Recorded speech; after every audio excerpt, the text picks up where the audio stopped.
Fala pessoal, me chamo Felipe Udi, sou analista CNPI. Antes de mais nada, assim como a gente vem pedindo em todos os vídeos, eu peço que comentarem aqui embaixo se tiver alguma dúvida, alguma crítica ou até mesmo alguma sugestão. Deixarem seu like, se inscrever no nosso canal e seguir nossa página no Instagram. Os links vão estar na descrição do vídeo. Hoje nós vamos falar de uma empresa conhecida aí pelo pessoal, tá? Que vem sofrendo crítica nos últimos anos, nos últimos trimestres, que é a Itaúsa. Tá? Então assim, sem se estender muito, Itaúsa, né? Código de negociação aí, Itaúsa 4, Itaúsa ITSA 4 ou ITSA 3 também, tá? Ambas, né, o valor de mercado é o mesmo, tá? A cotação que muda um pouquinho porque depende da quantidade de ações em circulação. A gente vê que é bem próximo, é 9,84, 9,92. Eu particularmente acho que se tem a ordinária, é mais interessante você investir nas ordinárias, tá? Que é o código 3, pelo seguinte, tá? Porque se a empresa tiver algum movimento de reestruturação, você pode sair perdendo alguma ação, né? Parar de ter preferencial e passar a ter só ordinária, normalmente tem uma conversão, tem uma proporção aí, então você pode ter alguma perda. É uma empresa aí que anda de lado, até oscila para cima e para baixo, mas por que tem essas oscilações, tá, pessoal? Primeiro que não é uma empresa de crescimento, a gente vê que tem um valor de mercado altíssimo, né? 86 bi, boa parte do Itaú, que já é uma empresa consolidada, tá? Apesar de ser uma holding, começou a diversificar há pouco tempo, ainda é praticamente Itaú, tá? Mas vem diversificando. Quando distribui, tá, o valor sai da empresa, tá, sai do caixa da empresa, então afeta o valor de mercado, afeta a cotação, porque o mercado começa a negociar. Por isso tem essas oscilações aqui, não é que a empresa é ruim. Só que as empresas, até separei aqui outro site que eu tenho mostrado aí nos vídeos, que eu achei interessante, que é o Canguru. Essas empresas, se a gente olhar aqui a variação no último ano, né, a gente vê que 2,4%, né, apesar do pessoal aí criticar muito, né, intervalo de 52 semanas, né, caiu um pouquinho, subiu. 2,4%, né? Nos últimos 5 anos o retorno de 10%, mas aqui a gente não está contabilizando o dividendo que entrou no teu bolso, porque se você contabilizar o dividendo, você vai ter um retorno muito maior que 10% em 5 anos, tá? Então aqui não está um crescimento composto, tá? Crescimento anual composto. E uma outra questão é a seguinte, ela é uma empresa que tem uma baixa volatilidade, então a gente vê que em um ano oscilou 2,4%, ela tem um beta baixo, oscila pouco. Então normalmente empresas mais consolidadas, tá? A empresa ela tem uma tendência a distribuir mais, cresce menos e uma volatilidade menor, então acaba sendo uma empresa defensiva, tá? Não é uma empresa que vai crescer muito, só que a Itaúsa, como a gente vê que tem valor de mercado muito dependente do Itaú, a gente vai abrir depois aí para ver os resultados, ela começou a diversificar agora, então segurou capital para reinvestir e comprar participações. E um outro fator interessante, o pessoal olha muito para yield, né? Então assim, quando você começa a investir sem saber o que está fazendo, só seguindo dicas, acaba que você acaba olhando de uma maneira errada alguns pontos. Então, você olhar para yield, eu falei isso no vídeo da Taurus, por exemplo, o yield reflete o passado, a não ser que você fizesse um valuation e projetasse o futuro. Então, ela tinha um yield grande lá atrás, tá? Mas a Itaúsa, ela tá com um processo de reinvestimento no negócio, ela tá com um processo aí que foi impactado na pandemia, os bancos e o Itaú foi impactado, e aí impacta a Itaúsa, que o Bacen regulamentou, né, restringiu a quantidade de dividendos que poderiam ser pagos para o setor financeiro, e ela nunca foi uma empresa de payouts altos. Vira e mexe, né, tem anos que a Itaúsa distribui mais, porque os bancos também distribuem mais. E o Itaú está focando no crescimento de carteira de crédito, né, que é carteira corporativa. Então acaba que o Itaúsa não é só dividendo, tá? Não é crescimento. Então você tem que saber investir com cautela, tem que saber qual o papel dessa empresa na sua carteira. Se você quer uma empresa defensiva, que ela vai dar um retorno ao longo do tempo. Como eu falei, aqui está um crescimento nos últimos 5 anos, mas é um crescimento sem considerar o dividendo. Você pode pegar o dividendo e investir em outra coisa. E outra coisa, o dividendo hoje que ela paga hoje pode ser baixo, mas daqui a 5 anos ela pode estar pagando muito mais, porque ela vai ter parado de investir em projetos e começado a distribuir um pouquinho mais. As empresas que ela investiu vão começar a dar retorno para ela. E a cotação tende a valorizar quando esse valor de mercado aqui não ficar dependente tanto do Itaú, tá? Então, assim, sem se estender muito nessa fala, vamos lá no site de RI, deve sair do resultado do segundo TRI, falar um pouquinho da Itaúsa. E, então, assim, mais para vocês entenderem o raciocínio, não ficar dependendo, vocês saberem interpretar por conta própria, tá? Então, deixa eu ver se tem um release de resultados, acho que não tem não, né? Demonstrações contábeis padrão CVM. Tem um relatório de administração, né? Relatório de administração, vamos ver aqui. Relatório de administração, interessante. Então aqui a gente vê que a empresa dando lucro aqui, 3 bi de lucro, diferente do segundo TRI. O valor dos ativos, né? O ROI. O ROI é até interessante, né? Empresas mais consolidadas, porque o patrimônio líquido não varia tanto, né? Até o setor financeira interessante. A gente vê que o ROI deles é bem interessante. Aqui o pagamento, né, de JCP, e aqui provisionou já para até 2023 também. A aquisição da CCR, né, então diversificando 2,9 bilhões, mas a gente vê aqui, ó, 2,9 bilhões, isso aqui não é nem o valor de mercado, geralmente é pago com a aquisição. Frente a um valor de mercado aqui, 86 bi, né, sei lá, 40% aqui é de Itaú praticamente, então a gente vê que não faz nem cosquinha ainda, né, esse investimento que a empresa fez aqui na CCR. Estão vendendo participação aqui na XP, né, ao longo que eles ganharam participação junto com o Itaú, e aí está impactando positivamente, deve impactar aqui ainda, né, resultado desse terceiro TRI. Emitiram debêntures, né, para financiar a aquisição da participação do CCR.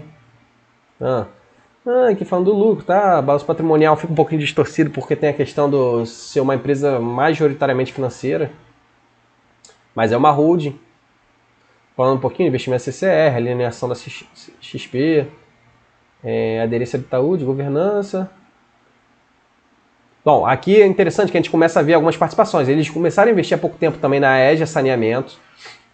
Tem a Copa Energia, tem a NTS, que é de gás. Então a gente vê que a gente está diversificando. Mas se a gente olhar aqui o resultado, basicamente vem de Itaú, tá? Então assim, ainda não entrou aqui CCR, né? Setor não financeiro. Tem XP bem pequenininho, mais um trade, né, que o Itaú e Itaúsa estão fazendo. Mas que vai impactar aí positivamente. Mas é Itaú. Basicamente é Itaú, né? A NTS tem um valor aqui muito bom, né? Então a gente vê, né? A Dexco também vem girando bem por conta do alto ciclo de commodity. Aí saneamento é um case para o futuro aqui, tá, no semestre acho que até melhor, né? A gente vê aqui a NTS, né, reforçando bem, a Dexco, né, que eu falei, apesar de ter caído um pouquinho frente ao ano passado, é uma empresa que paga muito dividendo e aí repassa para Itaúsa. A Alpargatas também caiu um pouquinho, né? A inflação prejudica.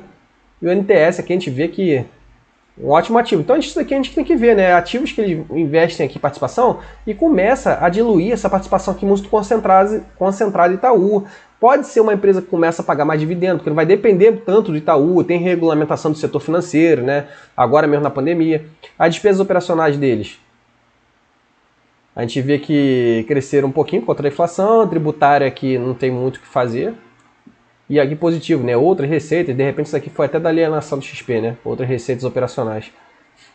Aí o resultado financeiro vem um pouquinho aqui de endividamento, eles emitiram debêntures ali também, mas a empresa dando lucro, né?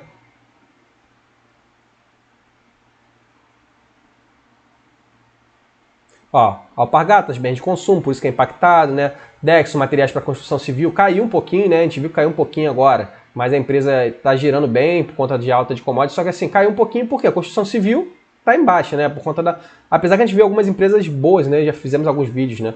Mas por conta da alta Selic. NTS, muito boa, né? Transporte de gás natural.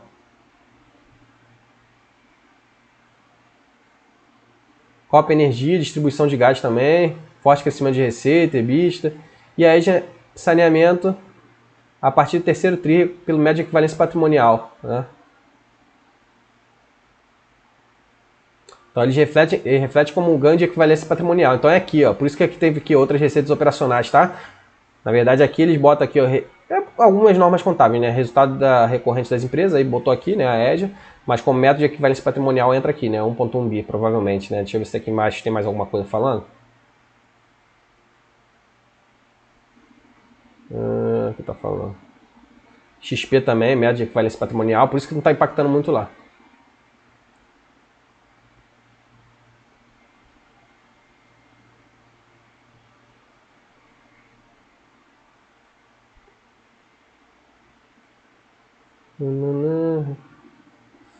Estrutura de capital, né? A gente vê que a empresa tem um passivo aqui. Emitiram debêntures agora para aquecimento. É basicamente isso. Outros passivos aqui a gente vê aqui é dividendo, provisão, PDD também, né? Acaba aqui entrando aqui. Mas aqui diluindo lá para 2029, 2030. E é interessante porque a Itaúsa não está fazendo emissão de ações, tá? Então às vezes a gente vê empresa aí, pessoal recomendando Banco ABC, né? O código ABCB4, tá? Vou botar aqui na tela. Eu já tive ele particularmente quando eu comecei a investir lá atrás. Não, o yield dele é alto, né? Tá, acho que até que o yield, né? 4,71%. O yield é alto e tal, paga dividendo. Só que assim, é um banco que emite ação toda hora, igual dividendo, né? Igual dividendo não, igual o fundo imobiliário, que tem que emitir toda hora cota, né? Porque fundo imobiliário precisa para crescer. E aqui a gente vê que Itaúsa não costuma adotar isso, né? De emitir toda hora as novas ações. Até porque é uma empresa que está subvalorizada, tá? E aí eles fizeram aqui a emissão de debêntures, né? E aqui um caixa, né? Tem um caixa muito robusto aqui, cobre até 2025, uma empresa super tranquila. O fluxo de caixa caiu um pouquinho, né? Mas porque pagou aqui provento, senão ia estar o fluxo de caixa absurdamente alto.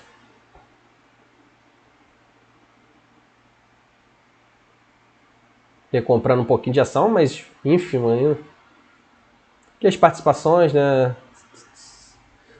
Então aqui Itaú, o que eu tinha falado, né? Itaú quase 40%, né? 37% de participação, XP 11,6%, Alpargatas 29%, Dexo 37,9%, Aegia 12,9%. Por isso que eu falei, né? Eu sou completamente favorável a Copa Energia, eles têm uma participação grande aqui, né? Que eles aumentem a participação no NTS, que eles aumentem na Aegia, né? Que a gente viu lá o resultado de equivalência patrimonial. Na Dexco, que distribui muito para eles. Eu acho, ao invés de pagar dividendo, eu acho que eles poderiam aumentar a participação, porque isso vai refletir em dividendos grandes no futuro, né? Aí é que eles botam aqui, né, histórico de desconto da Hold, né, 23% e tal, frente ao Itaú. Eu não gosto muito desse desconto, porque se a gente olhar aqui as despesas, 23%, né, se a gente olhar aqui as despesas operacionais na empresa, né, do Itaúsa, também pesam, né, aqui tá despesa operacional 82 milhões, não é isso? Deixa eu ver quanto percentualmente, né? Aqui não tá anual. Seria, né?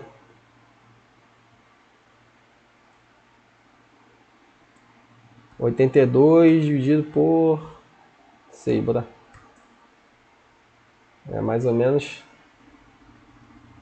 1,3%, né?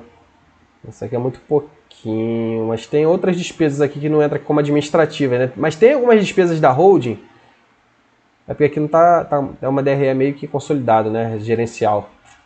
Tem uma despesa da holding que impacta nesse desconto aqui, né? Então a gente vê ali 1,5% de despesa. Aí tem o endividamento que pode pesar um pouquinho, né? 4,6 bi. Aqui, por exemplo, no 2023, 400 milhões. Isso tudo vai impactar, né? Então, assim, esse desconto de holding aqui é meio que ilusório, tá? Que eles botam aqui, tem gente que fala e tal. Quantidade de acionistas. Uma empresa que costuma pagar aqui trimestralmente, né? Dividendos. Aí falando do yield, né? 6,1%.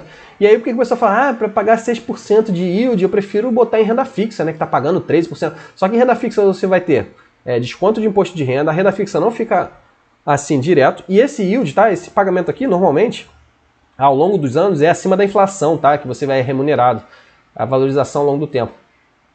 Então o pessoal acaba esquecendo isso, tá? A valorização das ações em bolsa é acima da inflação, porque a empresa tem capacidade de repasse de preços acima da inflação, senão a empresa ia quebrar. Qualquer empresa ia quebrar, né? Vale a pena tu ter empresa, entendeu? Não sei se vocês conseguiram acompanhar o raciocínio. Até falando aqui do yield histórico, né? Últimos 12 meses 6,1%, mas ela estava com yield baixo em 2021, 2020, 2019 estava aqui. Seguraram, né, o payout aqui, né, que eu falei, né, o payout deles, ó. 2018 estava com payout alto, 2019 baixou um pouquinho, aí aqui por conta de regulação do Bacen, né, 2020, 2021 continuou e agora continua reduzindo. Mas a perspectiva para os próximos anos, não chegar aqui em 94%, talvez não, tá? Mas eles começarem a aumentar esse payout, de repente na faixa de 60%, 70%, e isso daqui vai alavancar esse yield futuro, tá? O pessoal fica olhando para o passado, mas isso daqui, esse payout subindo, vai alavancar o yield futuro. Com os proventos a receber, né? A NTS aqui vai pagar, já anunciou novos pagamentos. O Itaú é que paga boa parte aqui.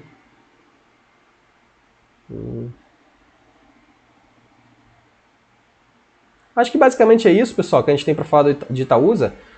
Então, assim, é uma empresa que tem um valor de mercado monstruoso, que tem que começar a diversificar o portfólio para não depender do Itaú, tá? O payout dela influencia no yield, claramente, foi impactado na pandemia por conta do Itaú, setor financeiro, mas deve voltar a crescer e o yield deles deve melhorar daqui a alguns anos, tá? Daqui a 2, 3 anos. Eu acho que até daqui a 2 anos já vai estar com um yield bem melhor, né? Porque a empresa vem investindo agora para aumentar participações em algumas outras empresas.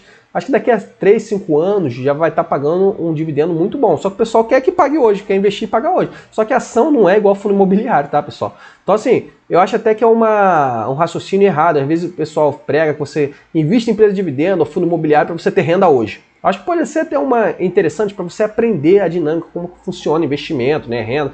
Só que assim, se você quer investir para aposentadoria, você tem que pensar no teu dividendo lá da frente, do futuro. Não é o dividendo de agora.